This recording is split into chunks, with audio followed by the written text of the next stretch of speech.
Dear students, today we will start topic digestive system. Human digestive system consists of alimentary canal and associated glands. Alimentary canal, also known as GI tract, gastrointestinal tract, and associated glands consist liver, pancreas, salivary gland, gastric gland, etc. Right? So first we will start alimentary canal. The alimentary canal begins with an anterior opening, the mouth, and it opens out posteriorly through the anus. हमारी alimentary canal two side open होती है, ठीक है, two openings होती हैं, front opening, anterior opening, mouth, and posterior पीछे वाली opening होती है through the anus. Right. The mouth leads to the buccal cavity और ओरल कैविटी. अभी बकल कैविटी और ओरल कैविटी क्या होता है, आप मिरर में ऐसे मुंह अपना खोल कर देखेंगे, ऐसे करके देखेंगे तो आप देखेंगे जो हमारे अंदर वाला मुंह है, राइट, वहाँ पर टंग और टीथ प्रेजेंट होते हैं. ठीक, तो उसको हम ओरल कैविटी या बकल कैविटी कहते हैं. Right. The oral cavity has number of teeth and a muscular tongue. तो ओरल कैविटी के पास क्या क्या चीज़ें प्रेजेंट हैं, टीथ प्रेजेंट हैं, ठीक है, और क्या प्रेजेंट है, और टंग प्रेजेंट है. मस्कुलर ऑर्गन होता है टंग, कोई बोन प्रेजेंट नहीं होती टंग में, ठीक है, सिंपल हमारी मसल से बना होता है. Each tooth is embedded in a socket of jaw bone. This type of attachment is called thecodont. ठीक, अब यहाँ पर थियोकोडॉन्ट समझना ज़रूरी हो जाता है. Thecodont is a sort of arrangement, ठीक, लाइक सॉकेट. जैसे सॉकेट में कोई चीज़ फिक्स हो जाती है, या फिर वी कैन से कि केक के ऊपर चेरी एम्बेडेड होती है. सेम एज हमारे माउथ में जो जॉ बोन है, ठीक है, वहाँ पर टीथ एम्बेडेड होते हैं, और उस अरेंजमेंट को हम लोग नाम देते हैं थियोकोडॉन्ट. ठीक है, थियोकोडॉन्ट क्या हुआ, this is the kind of arrangement in which each tooth is embedded in a socket of jaw bone. Right? Majority of mammals, including human being, forms two set of teeth during their life. Majority of mammals में क्या होता है, two time throughout the life दो बार दांत आते हैं. ठीक है, तो हमें सारे मैमल्स की बात नहीं करनी है, हमारे सिलेबस में ह्यूमन है, तो हम ह्यूमन बीइंग की बात करेंगे. तो दो बार लाइफ में ट्वाइस, ठीक है, क्या होते हैं, दांत आते हैं. राइट. टेम्परेरी मिल्क और deciduous teeth replaced by a set of permanent और एडल्ट टीथ. टेम्परेरी टीथ या फिर मिल्क टीथ भी बोलते हैं हमें, दूध के दांत. ठीक है, यहाँ बोलते हैं डेसिडुअस टीथ. डेसिडुअस मतलब जो गिरने वाले होते हैं, ठीक, झड़ने वाले दांत. तो छोटे बच्चों के आपने देखा है कि दांत गिर जाते हैं और फिर परमानेंट टीथ आते हैं. ठीक है, और उन्हें मिल्क टीथ क्यों बोलते हैं, क्योंकि छोटा बच्चा जो होता है उसका जो ज़्यादा जो फीड करता है वो दूध करता है, ठीक है, मिल्क ज़्यादा लेता है वो, इसीलिए उन दांतों को हम क्या बोलते हैं, मिल्क टीथ भी बोलते हैं. ठीक, और डेसिडुअस मीन्स वो दांत जो गिर जाते हैं. This type of dentition is called diphyodont. Diphyodont मतलब twice in a lifetime. दो बार जो दांत आते हैं उस अरेंजमेंट को हम बोलते हैं, उस डेंटिशन को हम बोलते हैं diphyodont. An adult human has 32 permanent teeth. Adult human के पास क्या होता है, 32 परमानेंट टीथ होते हैं. ठीक है, और ये कैसे होते हैं, 4 टाइप के होते हैं, एक जैसे नहीं होते, 4 टाइप के होते हैं, इसीलिए इन्हें क्या बोलते हैं, हेट्रोडोंट. हेट्रोडोंट मतलब 4 टाइप के टीथ, सॉरी, हेट्रोडोंट मतलब डिफरेंट टाइप के टीथ. तो डिफरेंट टाइप कौन से हैं हमारे, 4 टाइप के होते हैं. हमने पहले भी इनके बारे में पढ़ा है, incisor, canine, premolar and molar. Incisor broad होते हैं, ठीक है, और इनका मेन फंक्शन क्या होता है, बाइटिंग का फंक्शन होता है, ये बाइट करते हैं, ठीक, कटिंग का काम करते हैं. कैनाइन टीयरिंग का वर्क करते हैं, चीरने फाड़ने का काम करते हैं. Premolar and molar mixing grinding में हेल्प करते हैं, खाने को ग्राइंड करते हैं, चबाने में हेल्प करते हैं। ठीक है, तो ये आप प्रैक्टिकली अपने माउथ में करके भी देख सकते हो। और आप देखोगे जो इंसीजर होते हैं, ठीक, जितने भी हर्बीवोर्स होते हैं उनके इंसीजर्स बहुत डेवलप मिलेंगे आपको। कार्निवोर्स के कैनाइंस वेल डेवलप मिलते हैं, क्योंकि कार्निवोर्स क्या खाते हैं, फ्लैश एंड मीट खाते हैं, राइट। तो उसको टीयर करने के लिए कैनाइन का वो सबसे ज़्यादा यूज़ करते हैं, इसलिए उनके कैनाइन क्या होते हैं, बहुत ज़्यादा डेवलप होते हैं। ठीक है, और प्रीमोलर और मोलर ग्राइंडिंग में हेल्प करते हैं। जब हम एप्पल खाते हैं तो एप्पल हम अपने इंसीजर से बाइट करते हैं। आप ये अपना ट्राई करके देखो और आपको पता लगेगा, प्रैक्टिकली आप अच्छे से समझ पाओगे कि किस टूथ का हम लोग क्या चीज़ खाने में ज़्यादा यूज़ कर रहे हैं। जब हम ग्राइंड करते हैं तो हम अपने पीछे वाले दांतों का यूज़ करते हैं, हम इंसीजर और कैनाइन से ग्राइंड नहीं कर सकते। चाहो तो आप ट्राई करके भी देख सकते हो। ठीक है, अब बात करते हैं dental formula. Dental formula means number of teeth हम जिस फॉर्मूले के थ्रू रिप्रेजेंट करते हैं। यहाँ पर आप देखोगे, यहाँ पर लिखा है 2 1 2 3 2 1 2 3। और पहले हम इस लाइन को रीड करते हैं, फिर समझते हैं। Arrangement of teeth in each half of the upper and lower jaw in the order ICPMM. I incisor, C canine, PM premolar and molar is represented by a dental formula, which in human is 2 1 2 3 2 1 2 3, right? अब simple ये formula हमारे full mouth का नहीं है, इसे मैं notes की help से आपको समझाना चाहूँगी। आप यहाँ देखेंगे,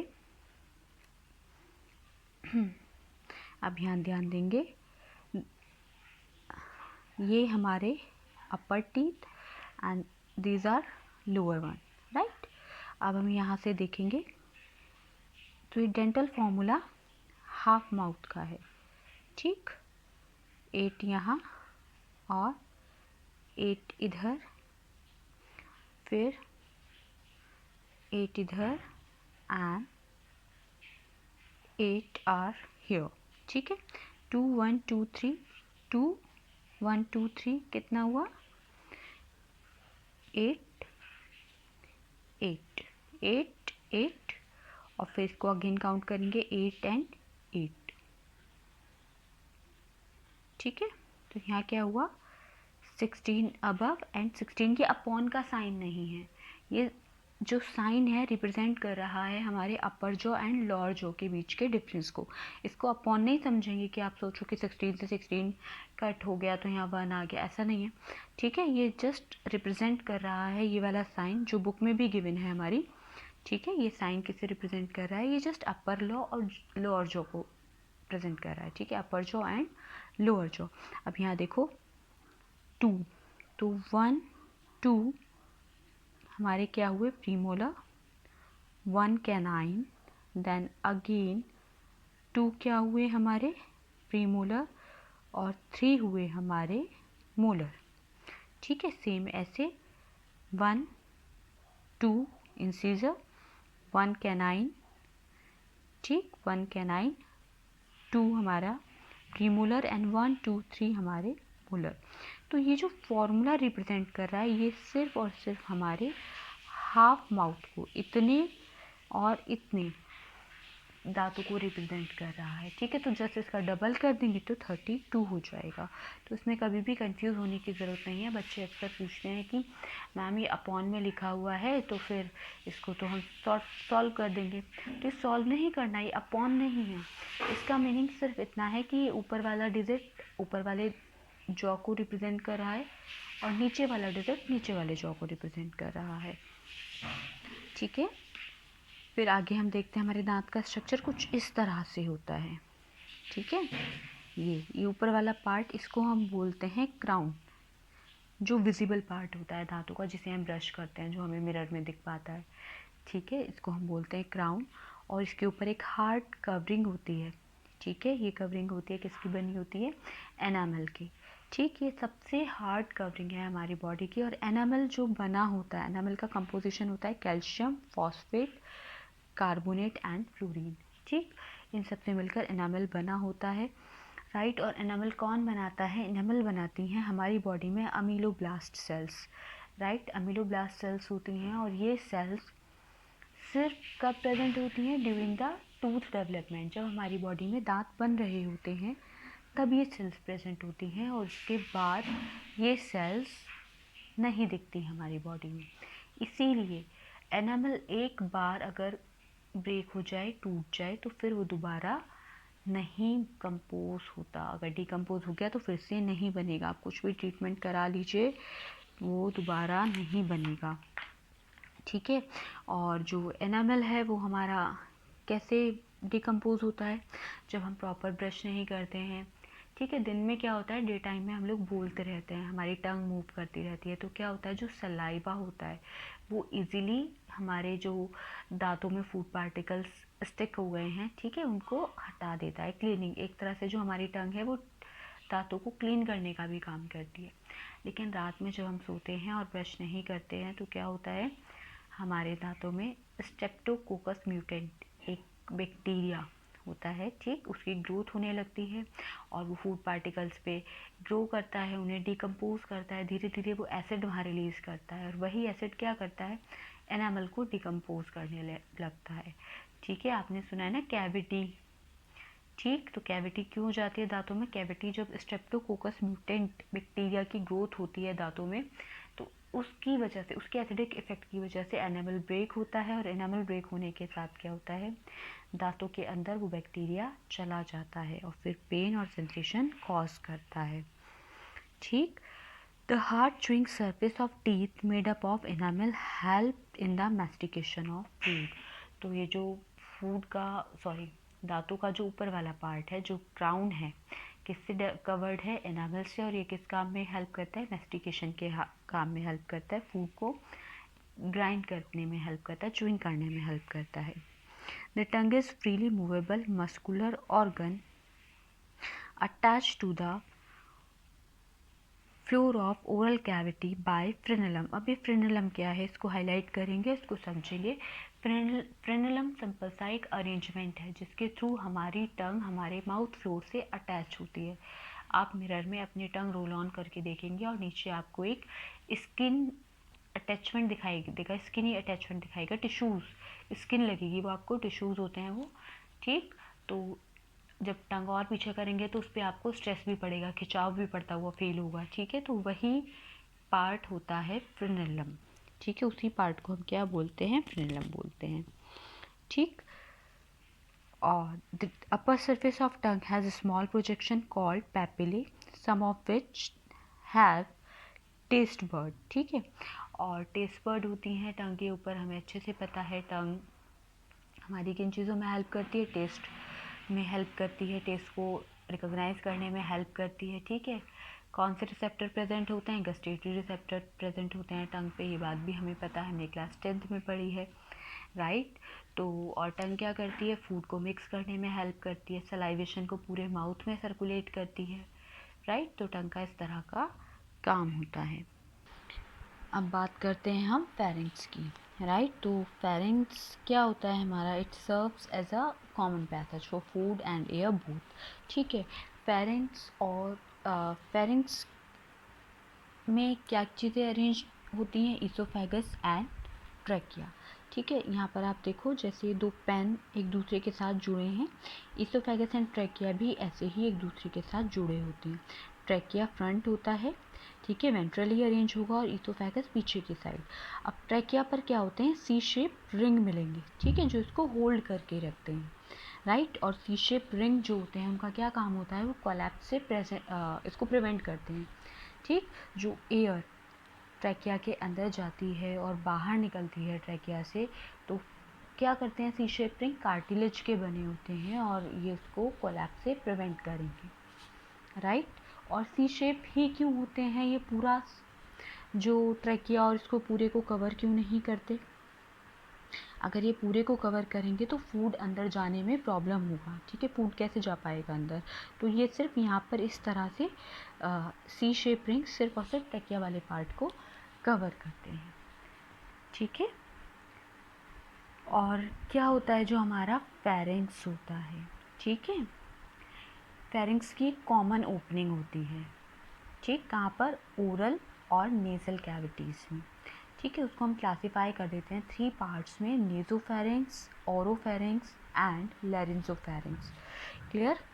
तो जो हमारी कॉमन ओपनिंग है, ठीक, कॉमन ओपनिंग का क्या काम रहता है, ये क्या, कैसे हमें पता चलता है कि कॉमन ओपनिंग है? कभी हम आँख में दवाई डालते हैं, मेडिसिन डालते हैं, तो हमारा माउथ बहुत कड़वा हो जाता है, राइट। ईयर ड्रॉप डाला तो कड़वा कड़वा फील होता है। तो ये सब इंटरकनेक्टेड रहते हैं। तो जो एयर का प्रेशर है वो एक तरह से मेंटेन रहता है, जो एयर हमारे अंदर जा रही है, ठीक। अब आगे क्या है, आगे देखते हैं। A cartilaginous flap epiglottis prevent the entry of food and glottis, ठीक है, food and the glottis opening of the windpipe during swallowing, ठीक है। तो जो एक एपिग्लूटिस है, ठीक है, एपिग्लूटिस क्या है, एक फ्लैप लाइक स्ट्रक्चर है, कवर है, ठीक है। क्या करेगा, covers the opening of larynx, right. और ग्लूटिस क्या है, ग्लूटिस क्या करता है, it allows air to enter into trachea, right. And epiglottis क्या करेगा, covers the opening of larynx, right. Gluteus closes with epiglottis when we swallow food.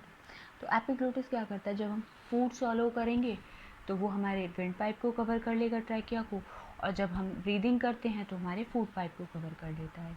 इसीलिए बोलते हैं कि खाना खाते टाइम हमें बोलना नहीं चाहिए। अगर खाना खाते टाइम हम लोग बोलेंगे तो क्या होगा, जो फूड पार्टिकल्स हैं हमारे एयर वाली पाइप में, एयर ट्रैक में एंटर कर जाते हैं, जिस वजह से हमें खांसी हो जाती है, ठीक है। देन बात करते हैं हमारी oesophagus is a long tube which extend posteriorly passing through the neck, thorax and diaphragm and leads to J-shaped bag structure called stomach. अब ईसोफेगस का भी अपना एक इम्पॉर्टेंट रोल है। It is a straight muscular tube, right. It is a straight muscular tube, यहाँ आप diagram में भी देख सकते हैं, ठीक। Straight muscular tube which connects pharynx with stomach. In human, esophagus about 10 inches long. कितनी लॉन्ग होती है, 10 inches, right. It extended posteriorly passing through neck, thorax and diaphragm. यहाँ जो एक इस तरह का एक स्ट्रक्चर मिलेगा, ठीक है, उसे हम क्या बोलते हैं, डायफ्रैम, राइट। क्लियर। और क्या होता है यहाँ पे, पेरिस्टालिसिस मूवमेंट होता है, वेवी मूवमेंट होता है, ठीक है, जो फूड को माउथ से स्टमक तक आने में हेल्प करता है, ठीक है। It does not secrete any kind of enzyme. Oesophagus कोई एंजाइम, कोई डाइजेस्टिव जूस, कुछ भी सेक्रेट नहीं करेगी, ठीक है। ये डाइजेशन में कोई रोल प्ले नहीं करती है, यहाँ पर कोई भी डाइजेशन नहीं होता, no digestion takes place here, ठीक है, in this part only. Clear. ये सिर्फ क्या काम है इसका, माउथ से फूड को स्टमक तक पहुंचाना, ठीक है। ये काम करती है, कौन करती है, ईसोफेगस, ठीक। अब यहाँ पर एक बार देखेंगे हम डायग्राम के थ्रू। ये हमारी ओरल कैविटी, क्लियर, ये माउथ, ये पूरा अंदर ओरल कैविटी। यहाँ पर आप देख सकते हैं, यहाँ पर ग्लैंड्स गिवन है, सलाइवरी ग्लैंड्स, ठीक है। These glands are present within our mouth, ठीक। Now this is pharynx, right, and this one is oesophagus. क्या करेगी, ये फूड को कैरी करती है, ठीक है, टूवर्ड्स द स्टमक तक पहुंचाएगी। यहाँ हम देखेंगे हमारे स्टमक का डायग्राम यहाँ पर गिवन है, जे शेप्ड ये बैग है, ठीक है, इस तरह की इसकी शेप आ रही है, ऐसे करके, ऐसे, तो इसे हम क्या बोलते हैं, जे शेप्ड मस्कुलर, बोन्स का नहीं बना होता है, मसल्स का बना होता है, ठीक है, मस्कुलर, राइट। होलो, यहाँ पर कुछ प्रेजेंट नहीं है, होलो है, डायलेटेड पार्ट है, दैट मीन्स फ्लेक्सिबल है, ठीक है। It is located between oesophagus and small intestine, कहाँ पर, ईसोफेगस देखो यहाँ पर आ रही है, राइट, और ये ड्यूडेनम क्या है, ये हमारा स्मॉल इंटेस्टाइन का फर्स्ट पार्ट है, वापस हम अपने डायग्राम में देखेंगे, ठीक। अभी इसको यहाँ पर समझते हैं, राइट। ड्यूडेनम और ईसोफेगस के बीच में लोकेट होता है। कैपेसिटी कितनी होती है इसकी, 1 लीटर, ठीक है, कैपेसिटी कितनी होगी स्टमक की, 1 litre, right. It secretes protein digesting enzyme, ठीक है, क्या सेक्रेट करेगा, प्रोटीन डाइजेस्टिंग एंजाइम ये सेक्रेट करता है, और नाम क्या होता है उसका, proteases, right. And strong acid which act in food digestion, strong acid HCl ये रिलीज करता है, ठीक है, हाइड्रोक्लोरिक एसिड होता है और बहुत स्ट्रॉन्ग होता है, जो फूड डाइजेशन में रोल प्ले करता है, राइट। देन आप देखेंगे कार्डियक पार्ट, सबसे पहले क्या आता है हमारा, कार्डिक पार्ट, ठीक है। कार्डिक पार्ट क्या है, cardiac is a portion in which oesophagus opens, ठीक है, स्मॉलेस्ट पार्ट है स्टमक का, ठीक। यहाँ पर क्या प्रेजेंट होती है, बहुत सारी म्यूकस ग्लैंड हमारे कार्डिक पार्ट में प्रेजेंट होती हैं, ठीक है। ईसोफेगस हमारी जो ओपन होती है, देखो यहाँ से आप देख सकते हो कार्डिक वाले पार्ट में ही ओपन होती है, ठीक।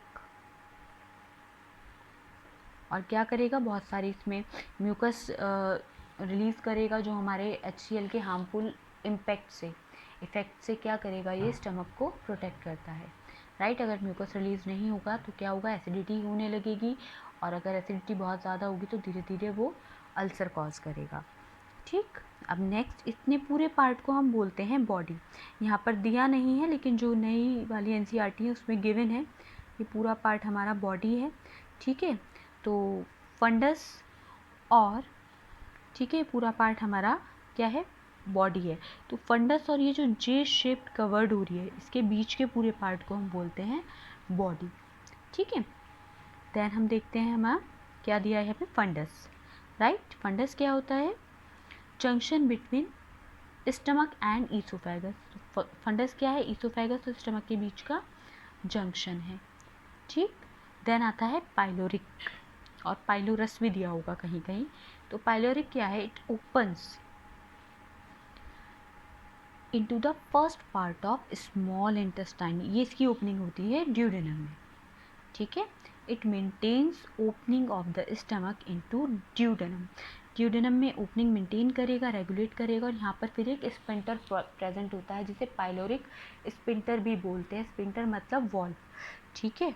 और वो क्या करेगा, वो वॉल्व बैक फ्लो से, जो हमने फूड खाया, जो फूड हमारा स्टमक से कहाँ गया, स्मॉल इंटेस्टाइन में एंटर किया, जो फूड हमारा स्टमक से, तो उसके बैक फ्लो को ये प्रिवेंट करता है, राइट। अब हम इसको अपने डायग्राम के थ्रू समझेंगे, ठीक है। ईसोफेगस आया, ये यहाँ से स्टमक में एंटर किया, राइट। अब यहाँ क्या है, ये यू शेप्ड पार्ट है ड्यूडेनम, ठीक है, स्मॉल इंटेस्टाइन का फर्स्ट पार्ट, ये यहाँ पर स्टमक से ये फूड यहाँ पर जा रहा है, और ये वाला पार्ट क्या है हमारा स्टमक का, पाइलोरिक। तो यहाँ पर क्या होगा, एक वॉल्व प्रेजेंट होगा जो इसके बैक फ्लो को प्रिवेंट करेगा, ठीक है। अब आगे बात करते हैं हमारी स्मॉल इंटेस्टाइन की, ये रही हमारी स्मॉल इंटेस्टाइन, ठीक है। जो बाहर आ रही है ये क्या है, हमारी लार्ज इंटेस्टाइन, और जो अंदर है इसको हमने क्या बोला, small intestine. Small intestine also called site for complete digestion, ठीक है। तो जो भी डाइजेशन रह गया है, स्टमक में प्रॉपर नहीं हो पाया, अब उसका डाइजेशन एंड एब्जॉर्प्शन कहाँ होगा, हमारा स्मॉल इंटेस्टाइन में होगा, ठीक है। क्या क्या डाइजेस्ट होगा यहाँ पर, कार्बोहाइड्रेट, प्रोटीन एंड फैट्स, ठीक। And it absorb digested food, right. And it is long highly coiled narrow tube about 7 metres long, ठीक है, 7 metre in the sense 22 feet long होती है ये। It is a part of gastrointestinal tract that comes after the stomach and followed by the large intestine. ठीक है, ये क्या है, स्टमक के जस्ट बाद आती है, देखो यहाँ से आप देख सकते हो ये, ठीक। और 3 पार्ट्स में हमने इसको डिवाइड किया है, ठीक है, ड्यूडेनम, जेजुनम, ठीक, और एक हमारा इलियम। ये 3 पार्ट हमारे स्मॉल इंटेस्टाइन के हैं, राइट। तो ड्यूडेनम क्या है, ये हमारा यू शेप्ड एरिया है, ठीक है, एरिया फॉर डाइजेशन भी बोलते हैं इसको। Receives common opening of bile and pancreatic duct. यहाँ पर आप देख सकते हो, यहाँ पे पैनक्रियाज है, ठीक, गॉल ब्लैडर, तो यहाँ से गॉल ब्लैडर से बाइल जूस आ रहा है और यहाँ से पैनक्रिएटिक जूस, तो एक कॉमन ओपनिंग के थ्रू ही ड्यूडेनम में जाता है, ठीक है। देन जेजुनम, नेक्स्ट पार्ट हमारा jejunum, coiled and longer middle portion है, ये कॉइल्ड है और लंबा है और पार्ट के कंपैरिजन में। Then ileum, highly coiled posterior part, ठीक है, ये सबसे ज़्यादा कॉइल्ड है, पोस्टीरियर मतलब बाद वाला पार्ट है। एरिया ऑफ एब्जॉर्प्शन, और सबसे ज़्यादा एब्जॉर्प्शन यहीं पर होता है, और क्या करता है, ओपन होता है किस में, लार्ज इंटेस्टाइन में। यहाँ आप देख सकते हो ये इलियम जाकर लार्ज इंटेस्टाइन में ओपन हो रहा है, ठीक है। अब बात करते हैं अपनी लार्ज इंटेस्टाइन की, जो यहाँ से शुरू होके इतना होके बाहर बाहर आपको दिख रही है। ये छोटी होती है स्मॉल इंटेस्टाइन से, लेकिन इसको लार्ज इंटेस्टाइन कहते हैं क्योंकि इसका डायमीटर स्मॉल इंटेस्टाइन के कंपैरिजन में ज़्यादा होता है, ठीक है। अबाउट 1.5 मीटर लॉन्ग है ये, 5 फीट के अराउंड, ठीक है। और डायमीटर कितना है इसका, डायमीटर होता है इसका 2.5, ठीक, सेंटीमीटर। और क्या होगा यहाँ पर, undigested food passes from small intestine to large intestine. अब जो भी चीज़ें यहाँ पर एब्जॉर्ब नहीं हुई, डाइजेस्ट नहीं हुई, वो यहाँ से जाएंगी लार्ज इंटेस्टाइन में, ठीक है। Absorb water from undigested food, undigested food से वाटर एब्जॉर्ब करेगा, ठीक है। विटामिन के and be manufactured by E coli in large intestine, ठीक है। यहाँ पर क्या बनता है, विटामिन के बनेगा और ई बनेगा, कौन बनाएगा, ई कोलाई बैक्टीरिया, जो बहुत इस्चीरिया कोलाई भी बोलते हैं, बहुत अच्छे मतलब हमारे लिए क्या होते हैं, एक सिम्बायोटिक रिलेशनशिप शो करते हैं ये हमारी बॉडी के साथ, ठीक है। और क्या सिंथेसाइज करते हैं, विटामिन के एंड बी। अब अगेन इंटेस्टाइन को, लार्ज इंटेस्टाइन को हमने 3 पार्ट्स में डिवाइड किया, सीकम, सीकम, ठीक है, कॉलॉन, कॉलॉन के ही 2 पार्ट्स हो जाते हैं, descending and ascending colon, right. And third one is rectum, descending जो नीचे आ रहा है, एसेंडिंग जो ऊपर जा रहा है, ठीक है। तो सीकम क्या काम करता है, सीकम क्या करता है, it host symbiotic micro organism, E coli की बात करी हमने, और जो भी हमारे हेल्दी बैक्टीरियाज हमारी बॉडी में प्रेजेंट होते हैं वो सीकम में मिलते हैं, ठीक है। It is a small blind sac, ठीक, स्मॉल ब्लाइंड सैक आप यहाँ पर देख सकते हो, छोटा सा, जिसको हम क्या बोलते हैं, vermiform appendix, finger like blind tubular projection of caecum, यहाँ से निकल रहा है। ब्लाइंड मतलब कोई पर्टिकुलर डायरेक्शन नहीं है, सिंपल निकल रहा है। और इसको वेस्टिजियल ऑर्गन भी बोलते हैं। वेस्टिजियल ऑर्गन आप सब समझते हैं, वेस्टिजियल ऑर्गन वो ऑर्गन जिनका अब कोई यूज़ नहीं है। जब ह्यूमन डेवलपमेंट स्टार्ट हुआ था, इवोल्यूशन स्टार्ट हुआ था, तब वो यूटिलाइज थे, उनका यूज़ था, ठीक है, लेकिन अभी उनका कोई भी यूज़ नहीं है, ठीक। तो हमारी बॉडी में ऐसे बहुत सारे ऑर्गन हैं, जैसे अपेंडिक्स हो गया, right, tail bone, tail bone जो बिल्कुल हमारी बैकबोन होती है, नीचे सबसे नीचे आप देखोगे तो टेल जैसी होती है, टच करके भी आप देख सकते हो, ठीक। मेल निपल्स, बॉडी हेयर, ठीक है, और विजडम टूथ, विजडम टूथ जिन्हें अक्कल दाढ़ बोलते हैं कॉमन लैंग्वेज में, तो उनका भी कोई यूज़ नहीं है। लेकिन पहले जब प्राइमेटिव्स थे तो ह्यूमन का जो खाना था वो कैसा था, वो रॉ था, बिल्कुल कच्चा मांस खा लेना, ठीक है, ऐसे फल और ये पेड़ पत्ते, ऐसे ही पौधे खा लेना, मतलब कुछ भी इस तरह की चीज़ें खा लेना, तो उनको डाइजेस्ट करने के लिए बॉडी में इन सब चीज़ों की ज़रूरत थी। विजडम टूथ उसको च्यूइंग करने में हेल्प करता था। और अपेंडिक्स की बात करें तो जो सेलुलोजिक पार्ट, ठीक है, जो ऐसा रॉ फूड ह्यूमन बीइंग खाते थे तो उसको डाइजेशन में हेल्प करता था। लेकिन अभी तो हम वेल डेवलप प्रोसेस्ड फूड खाते हैं, तो अभी इसकी हमारी बॉडी में रिक्वायरमेंट नहीं है। इसीलिए बहुत बार क्या होता है, डॉक्टर बहुत सारी जगहों पर जब बेबी होता है छोटा तो तभी इसको हटा देते हैं, क्योंकि अगर ये इसमें हार्मफुल बैक्टीरिया ग्रो कर गए और ये बर्स्ट हो गया बॉडी में तो डेथ हो जाती है। अब बात करते हैं कॉलोन की। तो यहाँ पर आप देखो एसेंडिंग कॉलोन, यानी कि फूड को, अनडाइजेस्टेड फूड को यहाँ से ले जाकर यहाँ पर ला रहा है, और डिसेंडिंग कॉलोन उसको रेक्टम तक ले जा रहा है। थर्ड पार्ट क्या है लार्ज इंटेस्टाइन का? Rectum, right. It is the final straight portion of large intestine, temporary storage of faeces, right, and it opens into the anus. Faeces क्या होता है? जो भी अनडाइजेस्टेड फूड है, ठीक, तो वो रेक्टम के थ्रू कहाँ एंटर करेगा? एनस में, और फिर एनस से, राइट, बॉडी से एक्सक्रीट आउट हो जाएगा। क्लियर? तो एक बार फिर हम अपना देख लेते हैं। यहाँ पर ये पूरा हमारा ह्यूमन डाइजेस्टिव सिस्टम है, ठीक। यहाँ से ओरल कैविटी, जहाँ पर क्या प्रेजेंट थे? Teeth and tongue, right. Teeth को हमने कैटेगराइज किया था हम थियोकोडेंट, डाइफोडेंट एंड हेट्रोफोडेंट। थियोकोडेंट एक अरेंजमेंट था, ठीक है, जॉ बोन के साथ टीथ का, that is thecodont. Diphyodont means twice in a lifetime, and heterodont means different types of teeth, that is incisor, canine, premolar and molar. Clear? Then this portion known as pharynx. Fine. Pharynx leads into air pipe and food pipe. Clear? Food pipe, oesophagus जिसे हम बोलते हैं, क्या करेगा oesophagus? Mouth से stomach तक जे shape bag, ठीक है, यहाँ पर फूड को लेकर आने का काम कर रहा था। क्लियर? यहाँ पर कोई भी डाइजेशन नहीं होता क्योंकि कोई एंजाइम सिक्रेट नहीं होता, लेकिन यहाँ पर पेरिस्टाल्टिक मूवमेंट होता है। पेरिस्टाल्टिक मूवमेंट कौन रेगुलेट करता है? मेडुला ऑब्लिंगाटा, जो हमारा हिंड ब्रेन है वो उसको रेगुलेट करता है। इसीलिए क्या है? इनवॉलेंट्री मूवमेंट है। एक बार फूड अंदर चला गया तो हम उसको बाहर नहीं निकाल सकते जब तक कि हमारे ब्रेन से सिग्नल ना मिले कि ये अनवांटेड फूड है, ठीक है, या फिर हमारे स्टमक के लिए अच्छा नहीं है, या बहुत सारी चीज़ें हो सकती हैं, राइट। इसके बाद फूड गया स्टमक में। स्टमक को फिर हमने डिवाइड किया था डिफरेंट पार्ट्स में, cardiac, fundus, body and pyloric, ठीक है। अब पाइलोरिक रीजन के थ्रू फूड एंटर किया कहाँ?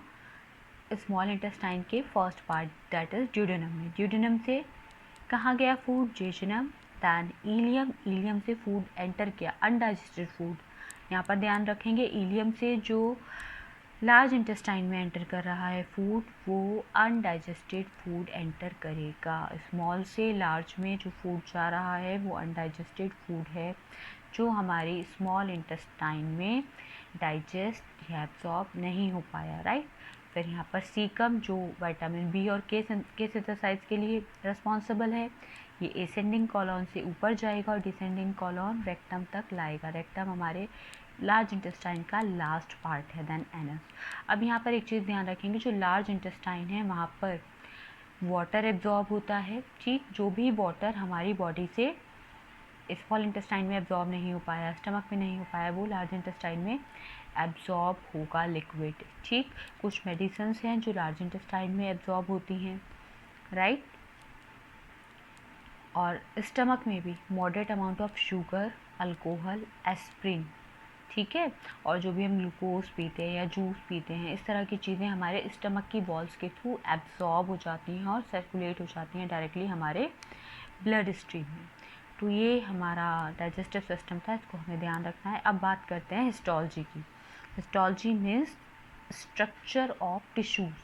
तो जो एलिमेंट्री कैनाल है, ठीक, alimentary canal begins with mouth, ठीक है, और सेकंड ओपनिंग कहाँ है इसकी? एनस में। तो यहाँ से यहाँ तक जो हमारी एलिमेंट्री कैनाल है, इसके टिश्यू लेवल की हम स्टडी करते हैं कि कैसे ये एलिमेंट्री कैनाल बनी है with the help of diagram.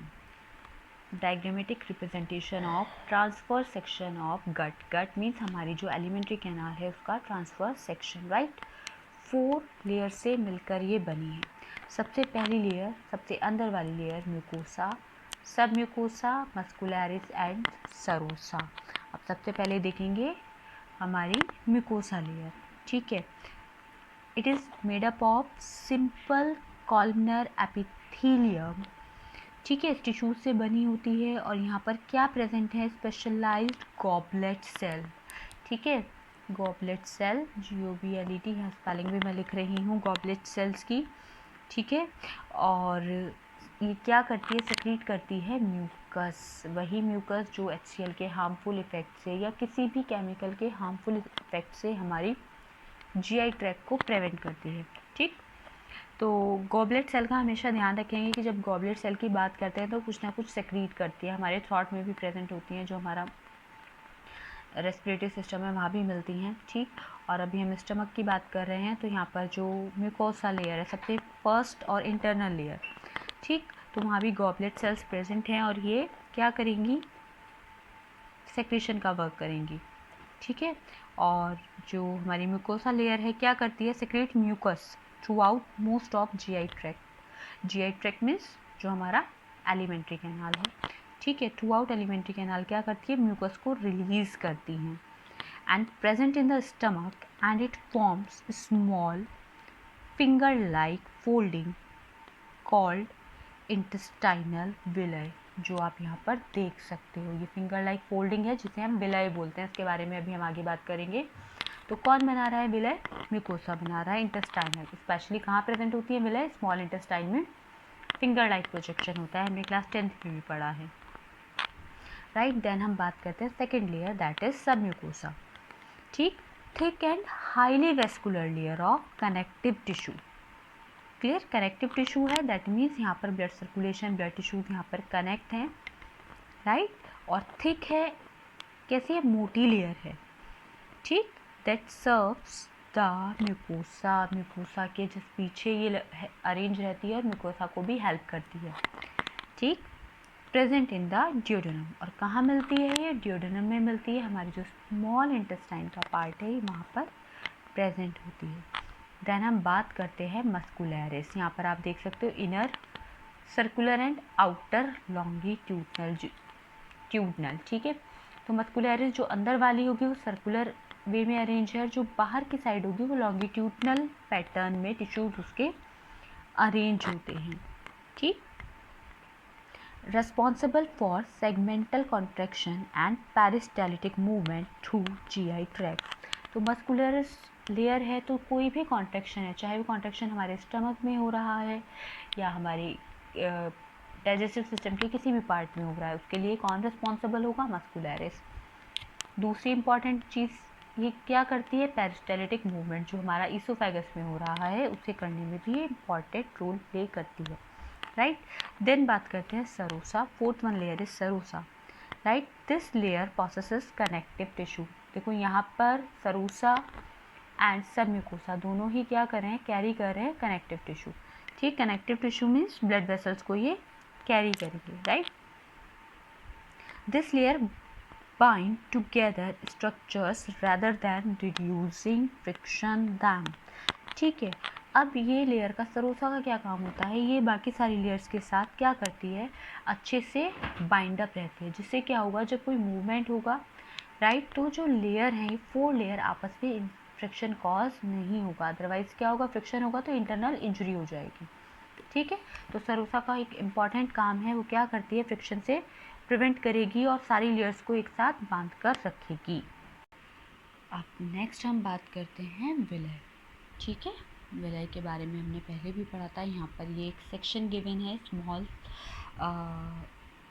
Section of small intestinal mucosa showing विलय, ठीक है।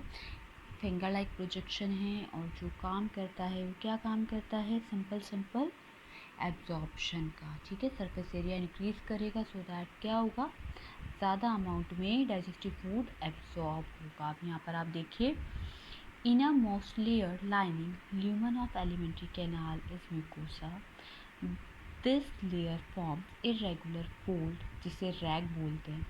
ठीक है, हमने पहली वीडियो में भी पढ़ा था। ठीक, इन the stomach and small finger like projection called विलय इन स्मॉल इंटेस्टाइन म्यूकोसा। यहाँ हम पढ़कर आए थे ना, म्यूकोसा जो फर्स्ट लेयर है वो क्या बना रही है, विलय बना रही है। ठीक है, लेक्टल यहाँ पर एक टर्म आएगा, देखो, द सेल्स लाइनिंग टू विलय प्रोड्यूस न्यूमरस माइक्रोस्कोपिक प्रोजेक्शन। ठीक है, यहाँ पर क्या है, जो विलय के सेल्स हैं वो छोटे छोटे बहुत ही माइक्रोस्कोपिक प्रोजेक्शन बनाती है, जिन्हें माइक्रोविलय कहते हैं। और ये कैसा होता है, brush border appearance. Brush border ऐसा होता है जैसे जो सेल्स है इसके ऊपर छोटे छोटे छोटे छोटे ये सीलिया टाइप स्ट्रक्चर प्रेजेंट होते हैं। तो कोई भी चीज़ अगर यहाँ आएगी तो इजीली क्या होगी, पूरी सरफेस पे स्प्रेड हो जाएगी। ठीक है, तो सरफेस क्या करेगी, उसको इजीली एब्जॉर्ब कर लेगी। ठीक है, तो ये काम होता है ब्रश बॉर्डर मेम्ब्रेन का। ठीक, these modifications increase to surface area enormously। ठीक है, क्या करेगा, सरफेस एरिया को इंक्रीज करता है। और विलय में क्या है, सप्लाइड बहुत हाई नेटवर्क होता है कैपिलरीज का, लार्ज लिम्फ वेसल्स जिन्हें हम क्या बोलते हैं, लेक्टल। यहाँ पर आप देख सकते हो लेक्टल अंदर, तो लेक्टल क्या है, लिम्फ वेसल्स है। ठीक है, mucosal epithelium has goblet cells which secrete mucus that help in lubrication। Goblet cell again आया, और हमने पीछे भी पढ़ा था कि अगर गॉबलेट सेल की हम बात करेंगे तो कुछ ना कुछ वहाँ सेक्रेट ज़रूर होगा। और ये यहाँ क्या कर रहा है, म्यूकस सेक्रेट कर रहा है जो लुब्रिकेशन में हेल्प करता है। ठीक है, mucosa also form glands in the stomach. ठीक है, गैस्ट्रिक ग्लैंड्स बनाता है। And the crypts between the base of villi in the intestine. ठीक है, बेस ऑफ विलय, विलय जब अंदर जाती है, ठीक है, तो यहाँ बीच में क्या होगा, स्पेस बन जाएगा। क्रिप्स मतलब होता है तहखाना, मतलब बेसमेंट, बिल्कुल बेसमेंट को हम क्रिप्स बोलते हैं लैंग्वेज में। ठीक है, तो एक बिल्कुल बेसमेंट में अंदर जाके एक डीप स्ट्रक्चर बनाता है जिसको हम बोलते हैं crypts of Lieberkuhn. Lieberkuhn scientist थे, ठीक है, जिन्होंने ये नाम दिया Lieberkuhn. All the layers show modification in the parts of alimentary canal. और ये सारी लेयर क्या होती है, एलिमेंट्री कैनाल में अलग अलग जगह पर दिखती हैं। और जो विलय है हमारा, उसका मेन फंक्शन हमारा सेक्रेशन, क्या करेगा, इंक्रीज करेगा surface area for digestion and absorption of food. Clear, तो ये था हमारा डाइजेस्टिव सिस्टम। अब नेक्स्ट हम टॉपिक में स्टार्ट करेंगे डाइजेस्टिव ग्लैंड। नेक्स्ट वीडियो में हम पढ़ेंगे किसके बारे में, डाइजेस्टिव ग्लैंड के बारे में।